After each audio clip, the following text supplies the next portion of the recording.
If you're new to advertising and you've been struggling to get your messaging to match the marketplace, even though your product and service are proven as a payoff for potential prospects, and you've been looking high and low for answers, and some of the answers you've been getting from so-called gurus have been seeming a little too complex for you to grasp, and you've been hitting your head on your inefficiency to get your ads to convert, and you're utterly frustrated.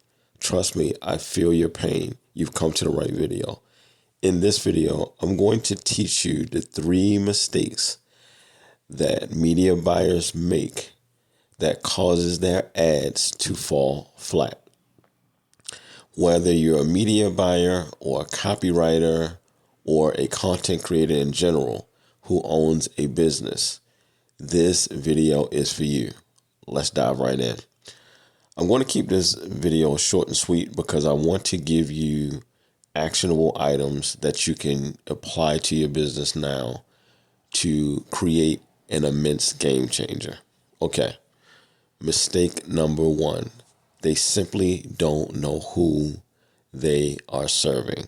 Now, I know that sounds cliche because you've always been told this by more skilled entrepreneurs and marketers. They tell you to find the who. And this is pivotal. And sometimes you're on a good path, but you haven't dug deep enough. And this is what I mean. Because they will always tell you to find your niche, right? Find your niche. When they really should be telling you is to find the subculture within the niche. I'm going to give you an example. If you had some sort of widget or gadget or doohickey for bikers and motorcyclists, you're not simply going to target bikers or motorcyclists. You may target people who ride Harleys. And we're going to go a level deeper. Specifically, granddads who may ride a specific vintage model of a Harley, right?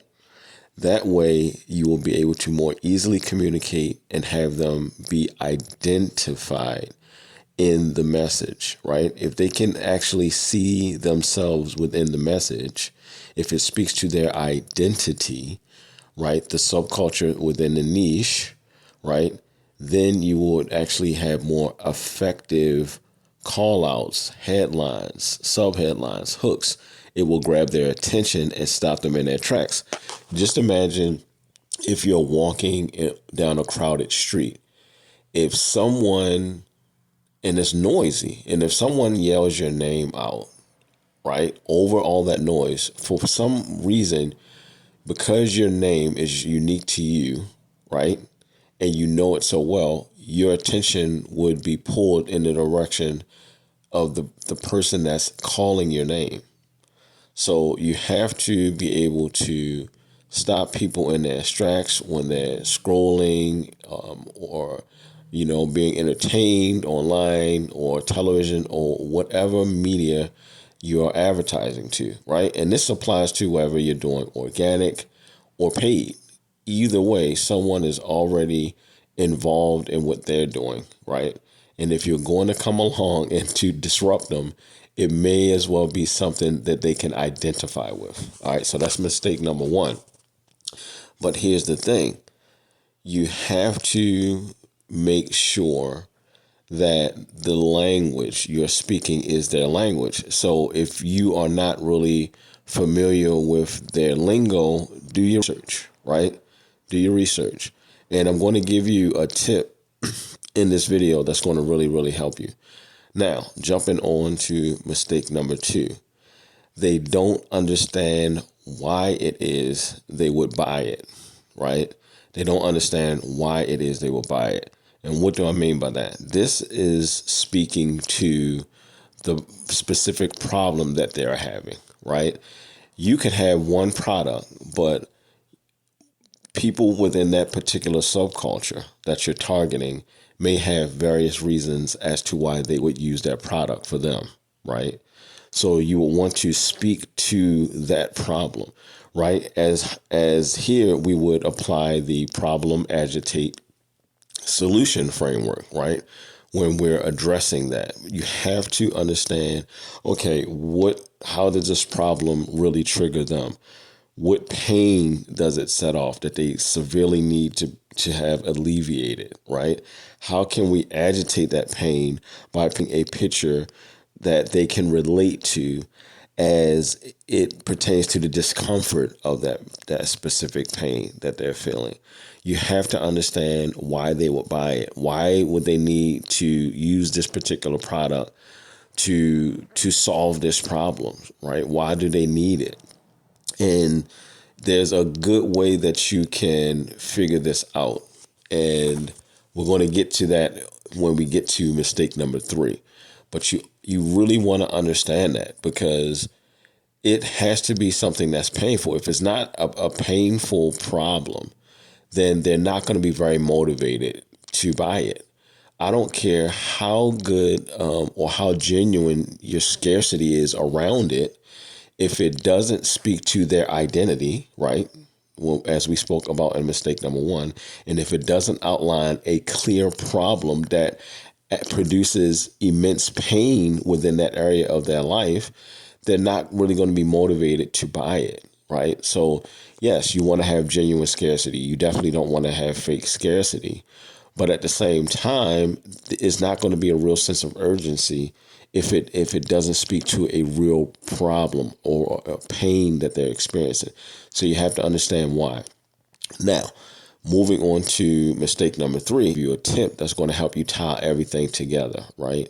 And I'm telling you, it's going to change the game. And of course, there are many frameworks, but I truly believe if you don't have these foundational 3 steps, right, that you're doing, like everything else doesn't matter.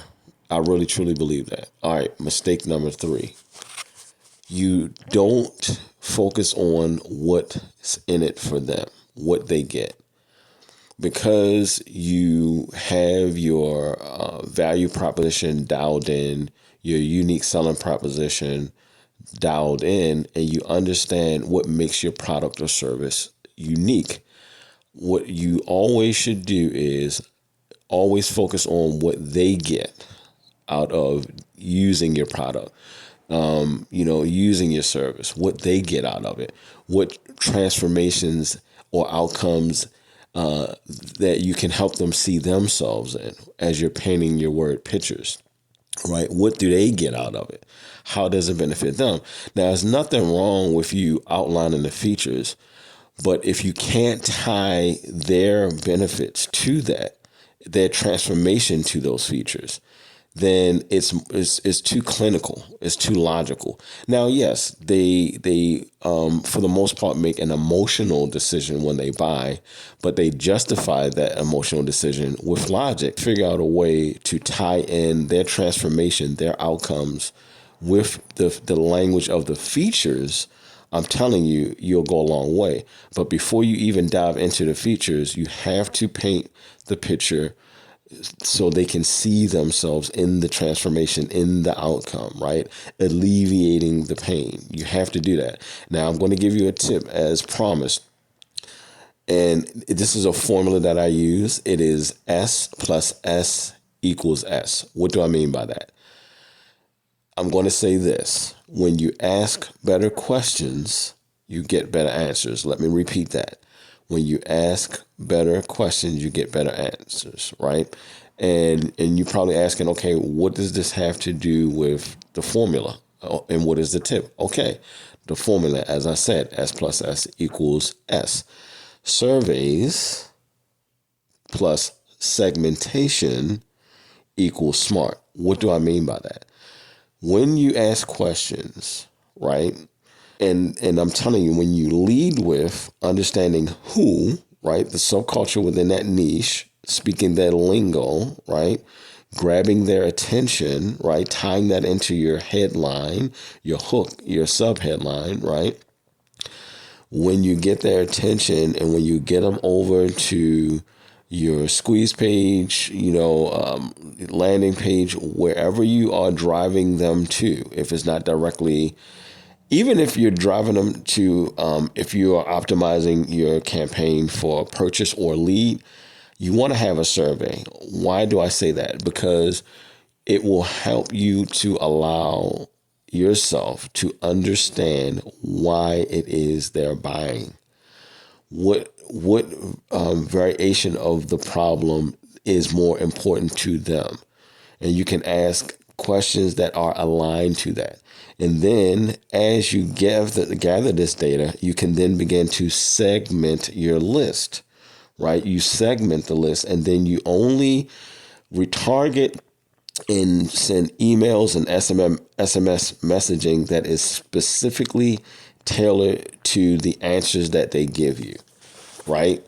So that way you will reduce ad fatigue, because if you're testing a bunch of creatives, it can be all centered around the answers that they've clearly given you, right? And that is the tip I wanted to share with you. I hope this video was useful to you. And guys, seriously, these were all writer downers. I hope you was taking notes, because I promise you, if you apply these, it will improve the messaging of your business. Have a good one.